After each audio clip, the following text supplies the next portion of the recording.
José Mujica, mieux connu sous le nom de Pépé, est décédé ce mardi 13 mai à l'âge de 89 ans. S'il n'a exercé qu'un seul mandat à la présidence de l'Uruguay, c'était entre 2010 et 2015. Cet ancien guérillero a marqué les esprits du monde entier, non seulement pour les grandes réformes sociales qu'il a engagées, mais surtout pour son mode de vie. Bonjour Denis Merclen. Bonjour. Vous êtes sociologue et professeur à l'université de Sorbonne Nouvelle. Alors comment cet homme, José Pépé Mujica, a-t-il marqué le paysage politique latino-américain et même au-delà? D'une part, par l'accord qu'il a mis entre sa parole et sa vie, et la manière d'exhiber cette correspondance entre un style de vie frugale, vous l'avez dit tout à l'heure, le président le plus pauvre du monde, disait-on, chose qu'il récusait par ailleurs, évidemment. Pourquoi récuser? Parce que Libération dit un président vraiment normal. Parce que il répondait par Sénèque en disant « pauvres sont ceux qui ont besoin de beaucoup ». Et lui, il voulait ne pas être l'esclave d'une quête d'argent, d'une part, et donc de disposer de son temps pour militer, pour être avec les autres, et d'autre part parce qu'il considérait, il l'a dit à plusieurs reprises quand il était président, que les républiques sont venues au monde, disait-il, pour montrer que personne n'est plus que quiconque, et donc qu'il se devait de vivre comme la majorité de son peuple. Oui, alors j'ai une photo de lui donc sous les yeux. C'était en 2013 et on le voit dans sa maison de 50 mètres carrés à Montevideo. Bon, il a quand même une polaire sur lui, mais et un thermos. J'ai beaucoup d'affection pour ceux qui ont des thermos, mais effectivement, on voit que c'était quelqu'un qui se mettait en scène ou qui vivait, je ne sais pas. Je vous pose la question d'ailleurs, Denis Merclen, qui vivait de manière très frugale. Oui, je l'ai connu depuis 40 ans et je l'ai vu en août et en novembre dernier où j'ai eu l'occasion de pouvoir lui dire adieu. Effectivement, il vivait comme ça, ce n'est pas une posture. Lui, son épouse, qui ont occupé des postes très importants depuis très longtemps, sénateur, député, ministre, président, sa compagne sénatrice, vice-présidente, il faisait don de la quasi-totalité de leurs revenus. Et alors, justement, dans ce contexte-là, quelle était la situation de l'Uruguay? En quoi est-il un président qui a marqué ce pays? Et peut-être quelques mots pour nous décrire ce pays, Denis Merclen. L'Uruguay est souvent présenté comme un exemple de réussite sociale d'une certaine façon par rapport à son contexte latino-américain et notamment vis-à-vis de ses deux grands voisins, l'Argentine et le Brésil. C'est une société effectivement plus égalitaire que les autres, sans exagérer non plus, avec un salariat très étendu que la gauche au pouvoir pendant ces années qui vont de 2005 à 2020, 2019, ont réussi à remettre en place et à faire en sorte qu'il structure la société uruguayenne avec un système éducatif exemplaire et un pays qui a été réformé au début du XXe siècle par un autre président dont Mujica reprend l'esprit. Mais cette société uruguayenne, cette économie uruguayenne en tout cas, était sur le déclin, sur une grande crise depuis une cinquantaine d'années, depuis 1950 très précisément. Et la gauche arrive à la remettre sur pied et à la remettre dans la scène internationale au début du XXe siècle, après une grande crise de celle qu'on appelle les crises du néolibéralisme, quand on avait parié pour le tout marché. Donc c'est assez exemplaire de ce fait, ce qui se passe en Uruguay. Et alors, là aussi, c'est un homme qui était exemplaire d'une certaine gauche latino-américaine. Quel est son trajet, Denis Merclen, à Pépé Mujica? Pépé Mujica, il part des partis politiques traditionnels du gouvernement au tout début des années 50 pour impulser une union de gauche, mais surtout pour créer une guérilla, les Tupamaros, qui ont été une guérilla qui a aussi marqué les esprits à son époque. On a beaucoup écrit, énormément de livres, d'ouvrages sont consacrés au moment même, dans les années 60 et 70, à cette guérilla que Mujica contribue à créer, dont il sera l'un des principaux dirigeants.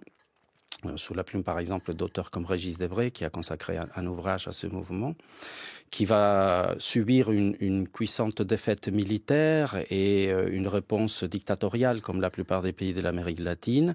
Mujica sera enfermé dans des conditions affreuses avec un ensemble de ses camarades dans l'isolement pendant plus de 10 ans et ils sortent des prisons en 1985. À peine sortis de prison, dans des conditions infrahumaines, je le répète, ils disent « nous rentrons dans la démocratie sans jeu caché » et c'est ce qu'ils font et ils deviennent l'un des moteurs de cette gauche-là. Sur le plan intellectuel, parce que cette forme de vie frugale, on peut faire penser aussi à des racines chrétiennes de cette gauche latino-américaine, avec une sorte de mélange qui est incarné aussi par d'autres figures de cette gauche latino-américaine, entre le marxisme, alors je vais vous laisser le préciser, Denis Merklen, et une sorte de philosophie sociale du christianisme. Les Tupamaros, pour parler du mouvement où Mujica a grandi, disons, et qu'il a contribué à créer, ont une petite composante chrétienne, mais ce n'est pas le centre de leur inspiration intellectuelle et philosophique. L'Uruguay est le pays le plus laïque de l'Amérique latine, on le dit souvent. Il sépare l'Église de l'État au tout début du XXe siècle. Pensons que l'Argentine, par exemple, le fait à la toute fin du XXe siècle. Et il y a une réflexion politique sur les avant-gardes politiques, comme on disait à l'époque, où ils pensent qu'ils ne peuvent pas se distinguer de ceux pour qui ils travaillent et de ceux qu'ils considèrent comme le moteur de leur formation et de leur mouvement. Donc ce n'est pas que Mujica. Mujica, de ce point de vue, n'est pas une exception. L'ensemble de la gauche uruguayenne, qu'elle soit socialiste, venue de partis traditionnels, communistes, etc., a cette position-là. Ça se distingue beaucoup par rapport à l'Argentine. Ça ressemble beaucoup au président Lula au Brésil, qui a aussi un style de vie relativement frugal, avec ses origines syndicales, etc. Je sais qu'il y a des mises en question là-dessus, mais je crois que de ce point de vue-là, ce n'est pas une forme de... Ça vous paraît infondé ?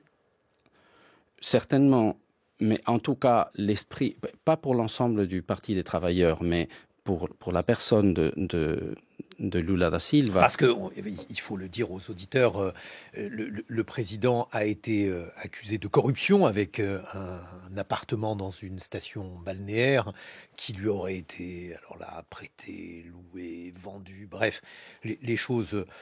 sont peu clairs. En tout cas, évidemment, il les nie. Et à côté de cela, le Parti des travailleurs est accusé d'être très corrompu. Oui, et certainement, il y a une très grande corruption au sein du Parti des travailleurs, ce qui n'est pas le cas de la gauche uruguayenne. Rappelons quand même que le président Lula a été acquitté par la justice elle-même de ces accusations. Mais peu importe, en tout cas, il y a un esprit dans l'Uruguay qui est un esprit aussi, il faut le dire, qui habite une certaine droite. La droite uruguayenne a aussi eu une manière de vivre le pouvoir, d'habiter le pouvoir qui, dans beaucoup de ces cas, et dans les cas les plus reconnus, les plus exemplaires, ont aussi fait preuve d'une frugalité dans l'exercice du pouvoir. Intellectuellement, est-ce qu'il se réclamait de certaines références, Pepe Mujica ? Oui, et de beaucoup. Il avait une formation très, très hétéroclite qu'il revendiquait. Par exemple, il se revendiquait très souvent d'un esprit assez anarchiste. Il était critique, très critique de la bureaucratie d'État, par exemple, qu'il a lui-même contribué à remettre en place. Il a très fortement renforcé l'État social en Uruguay et en même temps, il le critiquait. Une chose qui le caractérisait aussi, c'était qu'il disait souvent « je ne fais pas, quand j'occupe un poste, exactement ce que je pense. Je fais ce que les circonstances me permettent de faire, mais je ne suis pas un idéaliste. Je sais que ce que je pense n'est pas partagé même par mes camarades et que souvent les circonstances ne me permettent pas d'aller aussi loin que je le souhaiterais. » Bon, alors là, on est en train de faire le portrait pratiquement d'un saint. Alors, il y avait des défauts. Qu'est-ce que l'on pourrait formuler comme critique contre cet homme politique ? Je ne parle pas de l'homme privé qui semble être éminemment passionnant et charmant. Il est vrai qu'on est devant une figure exemplaire, je le pense, et je le pense non seulement parce que je suis moi-même d'origine uruguayenne, et que ma génération a été très touchée par ce personnage, mais en tant que sociologue, je peux le dire, on n'a pas trop l'occasion de se présenter comme ça devant un personnage politique. Mujica a pris les armes. Et cette guérilla a commis des actions qui sont contestées. Ils ont exécuté, par exemple, des personnes. Ils ont incarcéré dans ce qu'ils appelaient la prison du peuple beaucoup d'autres. Bon, il y a beaucoup d'actions qui sont contestées. Pour une partie de la population uruguayenne, ça relève pure et simplement du terrorisme, de la subversion, disait-on à l'époque. L'Uruguay a su tourner cette page. La preuve, c'est qu'il a été élu président.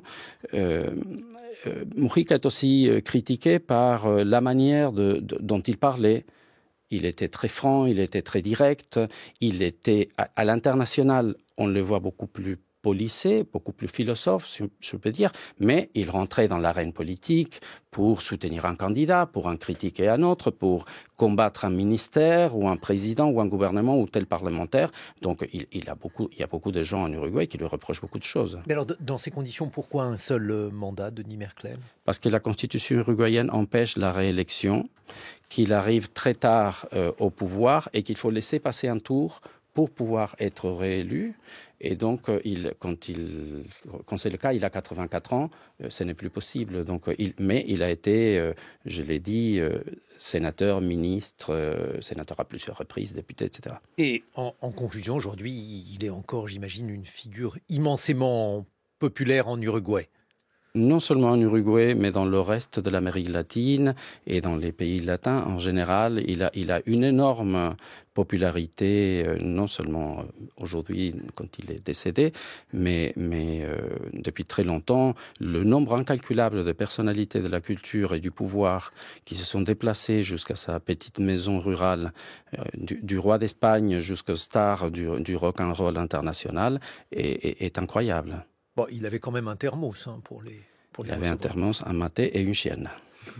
Merci beaucoup, Denis Merklén, d'avoir évoqué cette belle figure Pepe Mujica, donc ancien président uruguayen.